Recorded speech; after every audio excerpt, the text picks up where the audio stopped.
warahmatullahi taala wabarakatuh. Saya Siti Aprilia, mahasiswa Sekolah Tinggi Agama Islam Muafi Sampang. Kali ini saya ditugaskan untuk membuat video public speaking karena menuntaskan tugas ujian tengah semester yang diampu oleh dosen Abdullah Esos IMPDI. Namun kali ini saya hadir sebagai narasumber. Assalamualaikum warahmatullahi wabarakatuh. Selamat datang di podcast hari ini. Nah teman-teman, sekarang kita sudah kedatangan tamu spesial kita, narasumber kita pada kesempatan kali ini yang bernama Siti Aprilia. Nah sekarang ini kita akan membahas tentang bagaimana sih cara kita meningkatkan pendidikan di era modern kali ini. Nah sekarang Mbak April ini masih sebagai mahasiswa ya. Nah, mahasiswa itu dikenal sebagai agen sosial, agen kontrol sosial. Nah, bagaimana sih Mbak April ini sebagai mahasiswa mempengaruhi dan meningkatkan kualitas pendidikan yang ada di Madura, khususnya di tempat Mbak April ini sendiri? Saya sebagai mahasiswa itu sepertinya tidak mudah untuk bisa mempengaruhi mereka, karena saya juga butuh dukungan, baik itu dari internal ataupun eksternal, apalagi dari lingkungan. Nah, lingkungan itu sangat mempengaruhi, karena apabila lingkungan di sekitar kita itu tidak ada, contoh nih kejadian, ada anak yang mondok di desa saya dan dia pulang dengan berjalan kaki, padahal pondoknya itu jauh. Nah, kenapa setelah ditelusuri kenapa dia pulang? Karena memang di sekitarnya itu tidak ada yang mondok, jadi dia tidak kerasan di pondoknya karena lingkungan sekitar itu membentuk karakter mereka. Mereka itu tidak kerasan di pondok karena lingkungan di sekitarnya itu tidak ada anak yang mondok. Begitu, Mbak. Nah, cara atau solusi saya mengubah atau bisa meningkatkan kualitas pendidikan itu lebih baik di desa saya, yaitu dengan yang pertama tadi itu melakukan pendekatan terhadap mereka. Yang kedua itu kita menyadarkan mereka, atau lebih penting itu kepada orang tua, karena anak itu hanyalah penurut dari orang tuanya. Apabila orang tua mereka memerintahkan, pasti siapnya mereka itu akan ikut. Nah, apabila orang tua mereka itu tidak menyuruh dan mengabaikan pendidikan kepada anaknya, siapnya anak itu akan merasa biasa-biasa saja, sekolah iya, tidak sekolah iya. Oke, seperti itu. Terus, tapi yang sering saya temui di masyarakat Madura ini, seringkali saya menjumpai anak-anak muda yang biasa masih waktunya sekolah, mereka itu ada di luar sekolah, tidak melakukan aktivitas yang seharusnya. Itu bagaimana Mbak dengan Mbak April?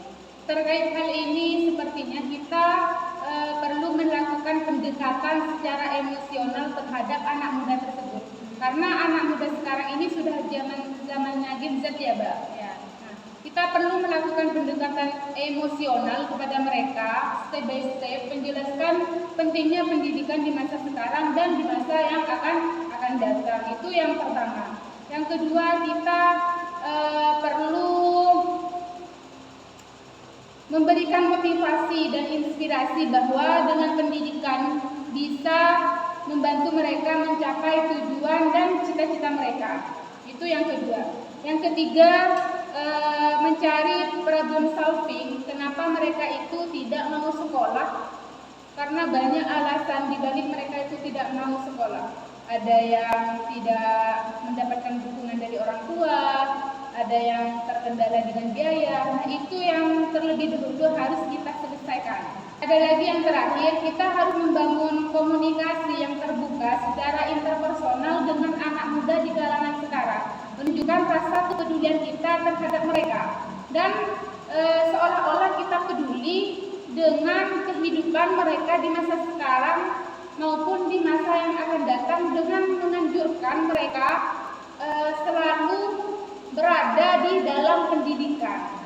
Nah, berarti faktor ini dipengaruhi beberapa faktor, baik internal maupun eksternal. Nah, internal ini sendiri itu dari diri mereka sendiri, terus eksternal itu dari dukungan orang tua. Nah, apa sih dari Mbak April ini bagaimana cara kita untuk memberikan arahan kepada orang tua bagaimana mereka itu menjadi pendukung yang baik untuk anaknya gitu.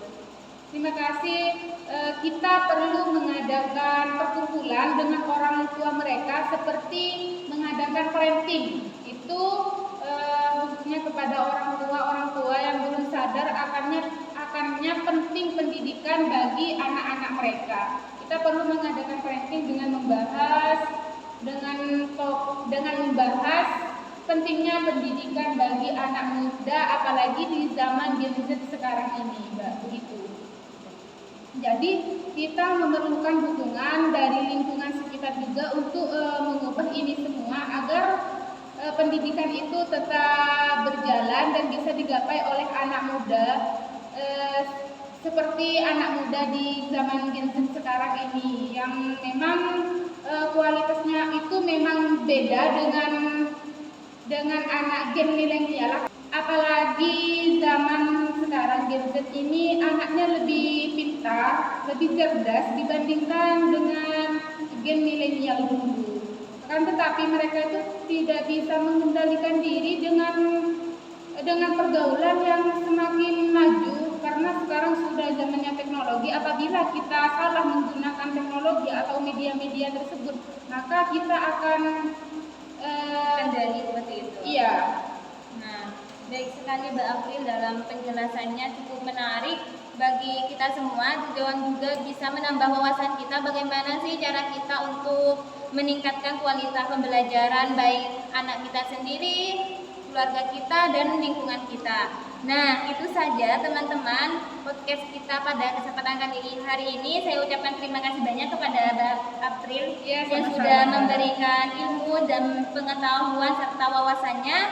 Nah, terima kasih untuk teman-teman semuanya yang sudah mengikuti podcast kita hari ini. Saya ucapkan banyak-banyak terima kasih. Wassalamualaikum warahmatullahi wabarakatuh. Waalaikumsalam warahmatullahi wabarakatuh.